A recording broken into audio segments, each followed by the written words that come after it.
Hello viewers, কেমন আছেন সবাই? আশা করি সবাই ভালো আছেন। তো গত ভিডিওতে আমি দেখাইছি এখানে যে ঝালাই দিয়েছিলাম সেই ঝালাইটা বারবার খুলে যায়।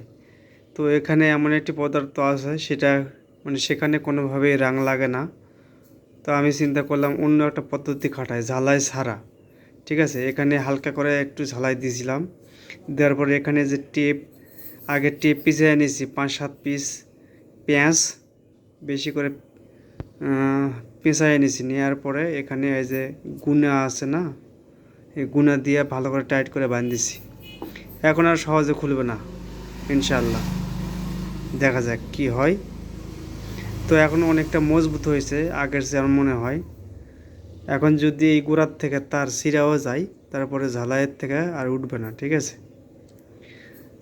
তো এখন মনে হয় কাস্টমার আর এই লাইট নিয়ে আমার মনে হয় না এই ব্যাপারে আমার কাছে আসবে। ঠিক আছে, আর এটা চার্জ করার জন্য এখানে আমি মডিউল লাগাইছি টাইপ বি, আর এখানে ওল্ড যে সকেট পাওয়া যায় সেই সকেট লাগাই দিছি, কারণ এগুলো বেশি টেকসই হবে। কারণ এই চ্যাপটা পিন, এই যে টাইপ বি, এগুলো কিন্তু বেশি দিন টিকে না। ঠিক আছে, আর এখানে একটা সুইচ আছে। আর এখানে আমি কি বাল্ব ব্যবহার করছি, এই যে 4 ভোল্টের এলইডি বাল্ব। এটা মোটামুটি বেশ ভালো আলো দেয়, এই জন্য এটা আমি ব্যবহার করছি।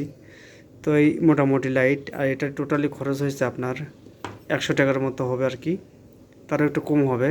তো ব্যাটারি যার লাইট সে ব্যাটারি দিয়েছিল, তো পুরোপুরি 100 টাকার কাছাকাছি খরচ হয়। যাই হোক, তো লাইটটা অনেক ভালো, অনেক আলো দেয়। আমি এগুলো অনেক বানাইছিলাম। তো বন্ধুরা, ভালো থাকবেন, বাই।